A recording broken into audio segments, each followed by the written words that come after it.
7 अप्रैल 2020 को आपको पिछले 24 घंटों की कोरोना की जो सिचुएशन है सूबा सिंध में, उससे आगाह करने के लिए आया हूँ।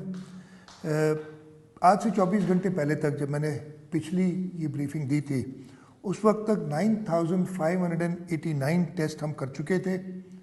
पिछले 24 घंटों में हमने 634 यानी 634 टेस्ट और किए।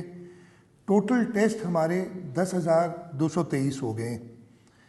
कल तक जो 24 घंटे पहले मैंने आपको बताया था, 932 केसेस पॉजिटिव थे। पिछले 24 घंटों में 54 यानी 54 केसेस और पॉजिटिव आए हैं और इस तरीके से टोटल सिंध के अंदर कोरोना पॉजिटिव केसेस 986 हो गए हैं। कल तक मैंने आपको बताया था कि 253 लोग इस बीमारी से रिकवर कर चुके हैं।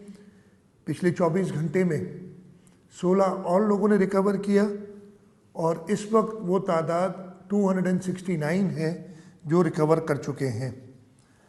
एक बुरी खबर ये है कि एक डेथ पिछले 24 घंटे में हुई है और इस तरीके से टोटल डेथ्स जो हमारी हैं कोरोना वायरस में वो 18 हो गई हैं। इस वक्त हमारे पास 396 पेशेंट होम आइसोलेशन में है और मैंने आपको बताया था कि इस होम आइसोलेशन में इनको रोज़ाना एक डॉक्टर टेलीफोन के ज़रिए चेक करता है। जो गवर्नमेंट रन आइसोलेशन सेंटर्स हैं उसमें 97 लोग हैं और अस्पतालों में 206 लोग हैं, जिसमें प्राइवेट अस्पताल भी शामिल है और सरकारी अस्पताल भी शामिल है। हम अपनी अस्पतालों की कैपेसिटी को बढ़ाने के लिए कोशां हैं। हम डिस्ट्रिक्ट में, जैसे मैंने कहा था, कि सेटअप कर रहे हैं आइसोलेशन सेंटर्स और क्रिटिकल केयर यूनिट्स और फिर ICU units, tertiary care hospitals में। इस पे काम जारी है। मकसद सारा यही है कि हम अपनी कैपेसिटी बिल्ड कर सकें। मैंने जैसे आपको बताया कि पिछले 24 घंटों में एक डेथ हुई थी। ये डेथ डॉक्टर अब्दुल कादिर सुमरो, जो कि इस कोरोना वायरस के मुकाबले के लिए अपनी खदमत अंजाम दे रहे थे, उनकी डेथ हुई है। डॉक्टर्स हमारे फ्रंट लाइन फाइटर्स हैं। हमारी पूरी कोशिश है कि हम सारे डॉक्टर्स को, ख़ास तौर पे वो डॉक्टर्स जो इस फ्रंट लाइन पे इस वायरस का मुकाबला कर रहे हैं, पेशेंट्स की तीमारदारी कर रहे हैं, उनको पर्सनल प्रोटेक्शन इक्विपमेंट दें। डॉक्टर अब्दुल कादिर सुमरो के बारे में मैं आपको बता दूं कि 28 मार्च को इन्हें ये टेस्ट पॉजिटिव आया था। 31 मार्च को हॉस्पिटलाइज हुए थे और 6 अप्रैल 2020 को डॉक्टर साहब की डेथ हो गई।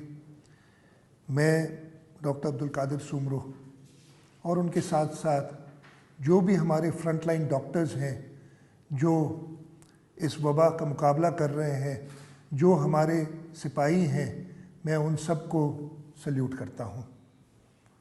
आपको ज़रूरी है कि इन डॉक्टर्स के बचाव के लिए आप अपनी सेफ्टी के लिए, अपने घर वालों की सेफ्टी के लिए और अपने प्यारों की सेफ्टी के लिए घर पे रहें। सोशल डिस्टेंसिंग या इवन जो हम कह रहे हैं कि जिस्मानी दूरी रखें, किसी भी तरीके से कोशिश करें घर के अंदर भी रहें तो आप अपने प्यारों से, अपने घर वालों से दूर रहें। और सबसे ज़्यादा ज़रूरी है कि ख़ास तौर पे जो बुज़ुर्ग हैं, ज़ईफ़ हैं या जिनको ये कोई और बीमारी है, जैसे कि डायबिटिक, कोई कार्डियक पेशेंट है, अस्थमैटिक है या कोई लंग डिजीज़ है, ख़ास तौर पे उनको इस बीमारी से हमें बचाना है। मुझे पूरी उम्मीद है कि सिंध के लोग, पाकिस्तान के लोग हुकूमत का साथ देंगे ताकि इस बीमारी पे काबू पाया जा सके। पाकिस्तान जिंदाबाद।